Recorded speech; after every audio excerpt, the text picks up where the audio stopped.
I'm Steph at the Bead shop, and with Valentine's Day around the corner we thought we'd showcase some of Swarovski's really nice new sew-on heart pieces. Not only are they sew-on, but they actually work brilliantly as a piece of jewellery, which I'm wearing now, and I'm going to show you how to make this really simple necklace.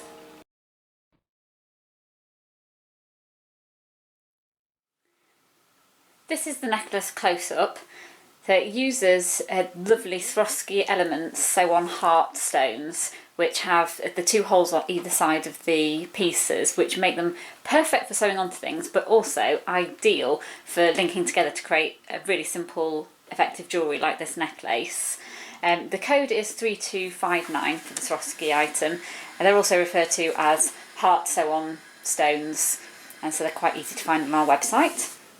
So this one is using silvernite stones, so they shine really lovely and kind of like a really dark glossy grey colour, and then on the back they're all shiny as well. So I think this works really effectively with the silver chain. I've gone for sterling silver just to make it a little bit more special. And it's really easy to do, especially if you use a ready-made length of chain and cut it in the middle rather than measuring out like longer lengths of chain. But it's entirely up to you, and if obviously you're using long pieces of chain to cut up, you can then customise those to whatever length necklace you want. So I'm going to show you how to do this. It's really simple. We've also got some really nice rose gold hearts, which is what I'm going to demonstrate with. So rose gold's lovely, and again these ones have got foil backing and they're just uber sparkly. And the nice thing about rose gold is you can team it with rose gold findings, but also works just as well with silver and also with gold. Some of those really versatile colours.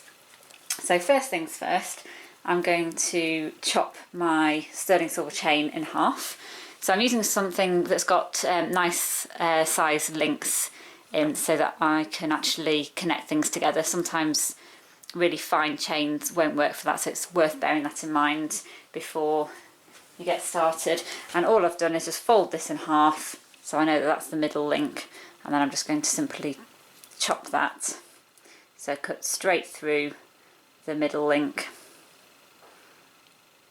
to create my two lengths. There we go. Get rid of that chopped link now. So when I come to assemble the necklace, I'm going to have my two pieces ready to go. Okay, so I'm using sterling silver jump rings as well for this. So I've got 5mm jump rings and 4mm jump rings, and I'm going to attach both sides of the larger, this one's 16mm, the big heart in the middle. I'm going to attach a 5mm jump ring to both sides of this heart. So the way I always open and close jump rings is to grip hold of one side with the opening at the top here, and then a second pair of pliers to gently twist them open.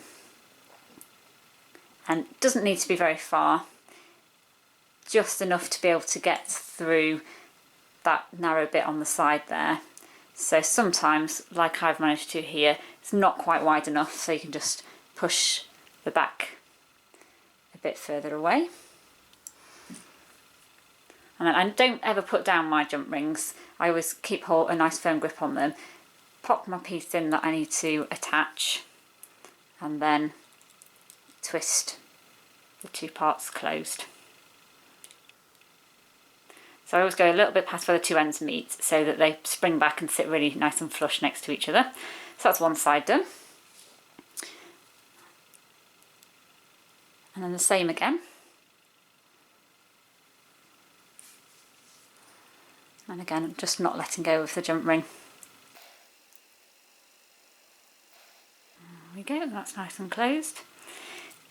I always used to use just two pairs of chain nose pliers, and then I once, just because I had bent nose pliers to hand, started using bent nose pliers, and now that's always what I use. I find them really useful.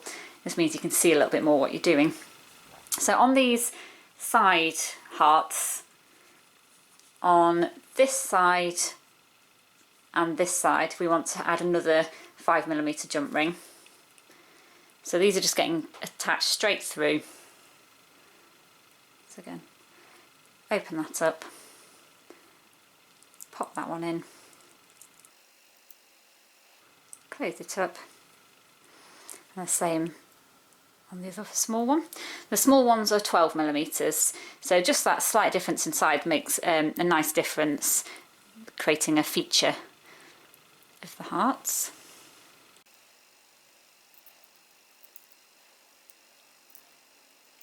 Okay, so I've used 5mm jump rings mainly because ideally I don't want, when all my hearts are linked together, for you to be seeing loads and loads of jump rings and all the mechanics of it. It's really the hearts are the main focus. So I've used 5mm because they are the smallest ones that will fit through. So 4mm didn't fit, they were too small, and 6mm were too big. So I went for a 5mm and they fitted quite nicely.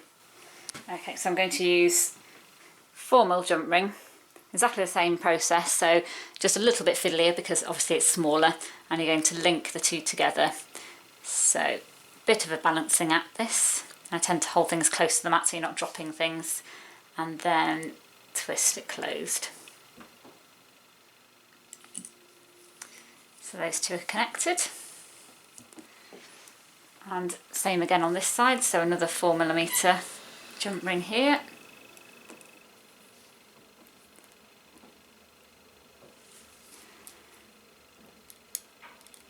Twist that open and connect the two.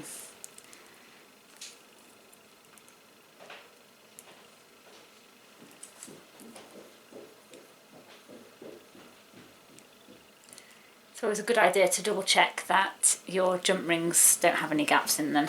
If they do, you can always give them a slight wiggle to make sure they close up nice and flat. And there we have our hearts all linked together.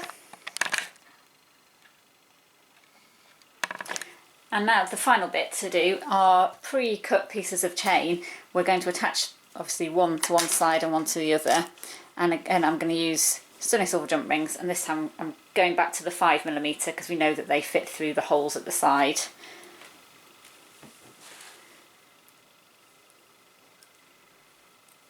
Find the top, there we go. So again, not letting go, and I'm just popping that heart in, that end of the chain in.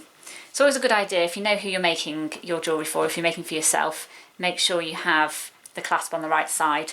So I'm right-handed, so I'd want to be my clasp on the right side, so that's positioned on this side. Sometimes when you're looking at things, obviously I'm looking at this as the way I would wear it, so actually looking at it straight on, the clasp's on the left side, but when I put that on, it'll be my right hand that's doing the work. So it's always a good thing to bear in mind. The link of the chain in there as well.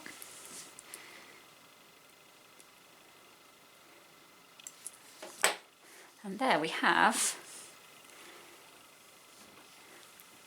a very, very quick and simple make, which is rather quite sparkly and stunning. So it's a lovely idea for with Valentine's Day just around the corner, something that you could either wear for yourself or make for a loved one. I just think they're really quite pretty. Thanks for watching, and as usual, all the links to the relevant product pages and our website will be below the video as well. And if you have any questions or comments, do feel free to leave those. And if you have a go at making them, we'd love to see your makes, and feel free to share anything that you make with #TheBeadShopNottingham. Thanks, bye.